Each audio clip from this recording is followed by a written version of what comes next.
urban Indian communities are not tight-knit neighborhoods in one place, but instead flexible networks built on relationship. People move between cities and reservations, and stability comes from key households, usually led by respected old women, as she called urban clan mothers. These homes act as anchors or the backbone that keep the community connected. Some supporting arguments that Suzanne gives are the urban Indian communities are spread out, not clustered, but they stay connected through kinship, which refers to as not within the reservation. So they can be within living anywhere else, but still feel connected because of their culture. Key households provide food, housing, healing, ceremony, and information for people passing through. Urban clan mothers are a modern version of traditional leadership roles focused in caring for the community. That's actually one of the key terms that I used for urban clan mothers. And a urban class mother, just to go more into depth into it, is just like a someone that guides. So a woman that has been through a lot, and because of her experiences, she's able to guide the younger generations through her life experiences. Because these networks are not visible on a map, they are often ignored by researchers and the government. So to go into my key terms, I did select, as I mentioned, the urban clan mothers, key households, fluidity, and nodes. So urban class mothers are respected elder women who lead key households and keep care for, guide, and support urban Indian community members. In her book, she does give examples of several urban clan mothers. One that really stood out to me was Delphina, and I'll go more into detail with her and what she does. She's actually a grandmother from the Bay Area she's very known in the Indian community. Key households, homes that serve as a stable anchor points where people can find support resources and a sense of continuity in an otherwise mobile community.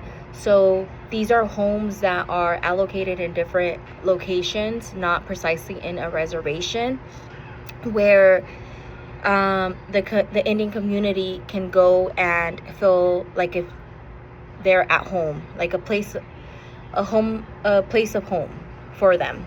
So these key households are very important for the Indian community. And that's where I will speak about Delphina. She has a kitchen. Well, it's one of those key households, and it's named Delphina's Kitchen, which is very known throughout the Bay Area in the Indian community. And this is a place where a lot of people go to stream for information and to communicate, but as well to know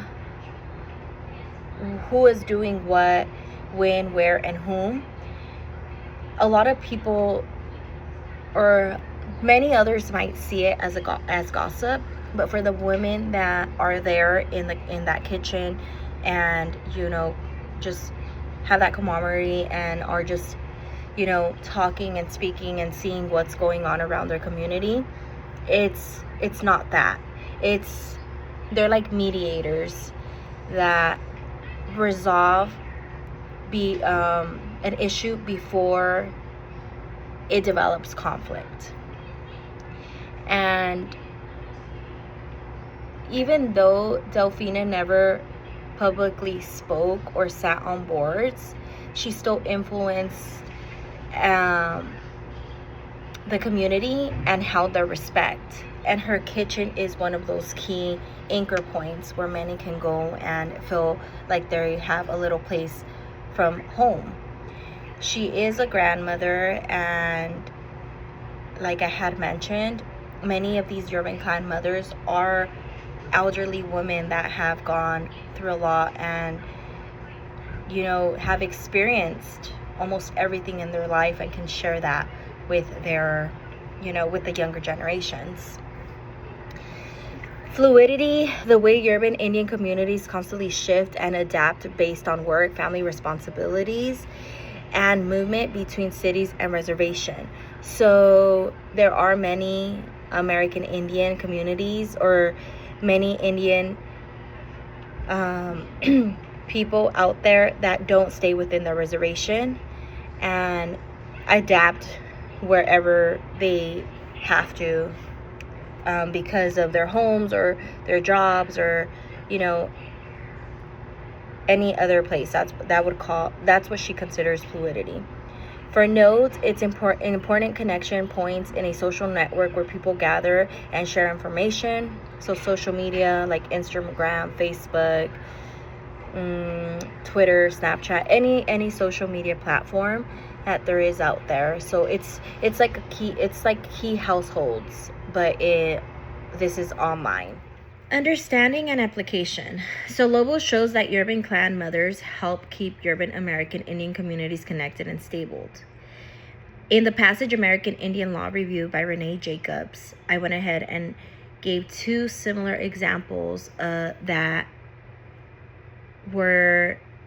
compared to urban clan mothers and why the American Indian communities really look up to them.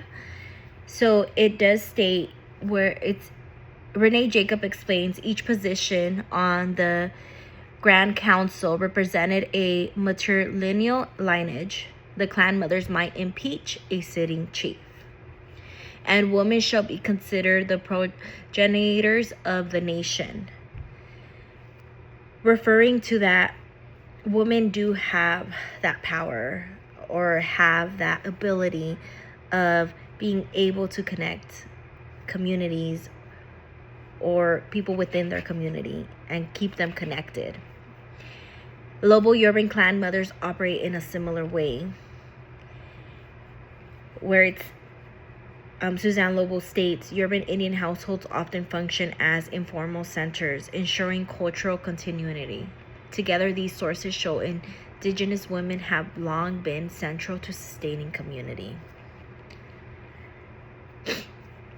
My analysis is that Lobo demonstrates that urban American Indian communities are held together by relationship, not by living in one specific place. Her focus on key households and urban clan mothers helps explain how stability and culture are maintained even when people are constantly moving between cities and reservations.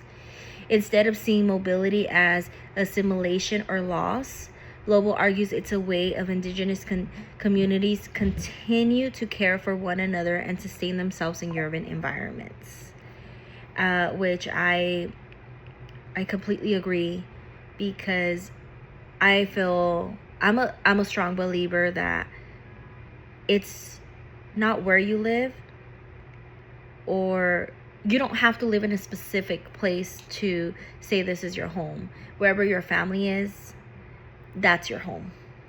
And I am a strong believer. If I am with my kids, or as long as I'm in a place with my family, that my loved ones, that is my home. I consider it my home, and same here. So some questions that I would like you guys to think about is, how do rising rents and housing insecurities threaten key households? Does it affect it?